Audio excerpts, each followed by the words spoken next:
Hello and welcome to this James the Bike Guy, where today we're getting to take a look at the alloy version of Specialized All-Mountain Bruiser. This in front of us here is the 2023 Specialized Stumpjumper Evo Comp Alloy. So this is an aluminum 160 millimeter front and 150 millimeter rear travel all-mountain trail bike to do some enduro type riding while still having the performance of a traditional all-mountain bike. So in this video, we're going to go into the features and designs of this bike. We'll talk about who and what it's all about, as well as find out exactly what it weighs. So if this kind of thing's interesting to you, stick around and let's check it out together. In front of us here is the alloy version of the Specialized Stumpjumper Evo.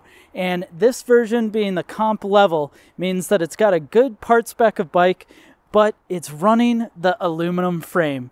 Now, I personally have the carbon variant of this bike, and I have been enjoying it for about a year's worth of riding, enjoying its capacity to be able to do some trail and all mountain riding, but when you need it to, it just loves to be pointed downhill. And the alloy version helps reduce the cost, get you into this bike for a little bit less, and then of course have the robustness of an alloy frame as well. So first off, out back, you've got the Horst Link rear suspension. So this is a true 4-bar suspension design with a pivot just in front of the axle. And you'll see on that pivot, you've got a high and a low position, so you can adjust the geometry, change the bottom bracket height, change the head tube and seat tube angles. And on this frame, you do still get the internal frame storage just like you do on the carbon variant of the bike. So you've got this little SWAT bag inside to be able to put your stuff in, and then that latches back on, running the water bottle mount as well as a multi-tool. Pretty cool to see. You've got the sidearm design, which is the same as what you have on the carbon variant, making the bike a little bit lighter, a little bit stiffer. And then up front, you also have the ability to change out these headset cups. So even though this is an aluminum bike, it does come with replacement headset cups for plus or minus 1 degree of head tube angle. And so what's really neat about that is you can adjust the head tube angle of this bike independently of the bottom bracket height. While you can adjust the pivot on the chainstay, that does affect your bottom bracket height, but you can add or subtract a degree of head tube angle without adjusting that. And in combination, you can do both, which gives you a huge range of geometry. Now, that is part of the party trick of the Stumpjumper Evo, is the adjustability of suspension and geometry. So here in a size S3, we would have a head tube angle in the most neutral position of 64.5 degrees, a seat tube angle of 77.2 degrees, a chainstay length of 441 millimeters, and in a S3, it would have a top tube effective length of 590 degrees.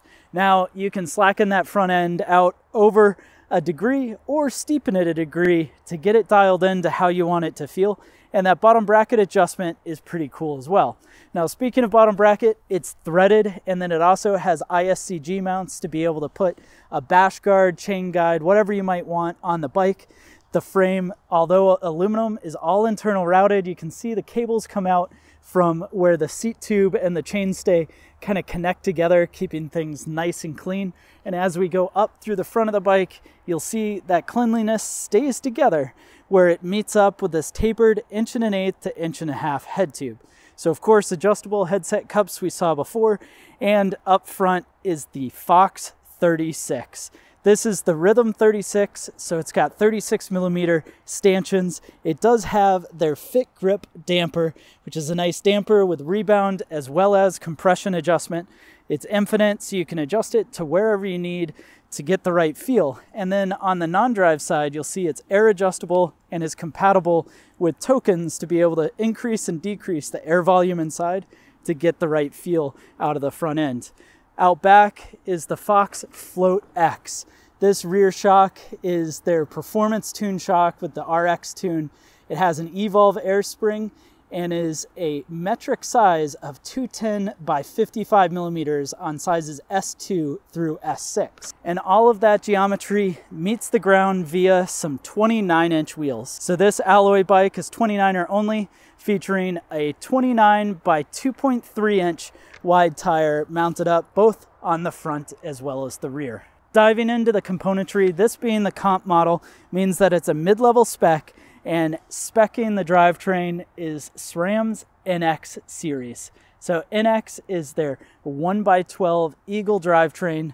So you've got a clutched rear derailleur operating through an 11 to 50 tooth rear cassette, and that moves forward to a SRAM NX crankset going through a dub bottom bracket and features a 30 tooth narrow wide chainring. Now, of course, shifting those gears is through an NX shifter. So thumb button goes to an easier gear, thumb button forward goes to a harder gear, and slowing the bike down is courtesy of the SRAM Code R brakes. The Code R is an enduro level 4-piston caliper clamping down on huge 6-bolt rotors mounted up to specialized hubs. These hubs are Boost 15 by 110 up front and 12 by 148 out back. They lace up to 30 millimeter wide alloy hookless rims. And these rims are tubeless ready, although they come out of the box with tubes, mounted up with the Butcher Grid Trail tire up front in a 29 by 2.3. This, of course, is the T9 super sticky compound. And out back, as a very nice trail rear tire, we have the Specialized Eliminator in a T7. The T7 compound is a little bit harder, so it's going to be faster rolling. It also will be a little more durable, which is nice to have on the back. Get the front to be super sticky, connect into the roots or rocks, whatever you're going through, and the rear to pull through and have just slightly less grip, so it allows the bike to be more playful. Of course, cockpit is going to be all alloy on this bike. We have an alloy stem and handlebar from Specialized, 31.8 millimeters in diameter, and then out back is going to be the Specialized bridge saddle mounted up on an X-Fusion Manic dropper post. These dropper post links are going to be specific to the size of the bike, so as the bikes get bigger, the drop length of that dropper post is of course going to increase as well. Well, anyways, now that we've taken a look at the specs and features of this Specialized Stumpjumper Comp alloy, let's go ahead and find out what it weighs.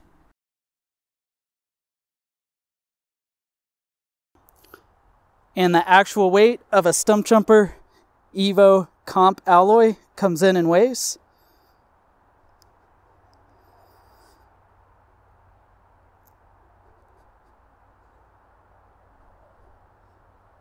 37.08 pounds. Well, thanks for joining me to check out this 2023 Specialized Stumpjumper Comp alloy.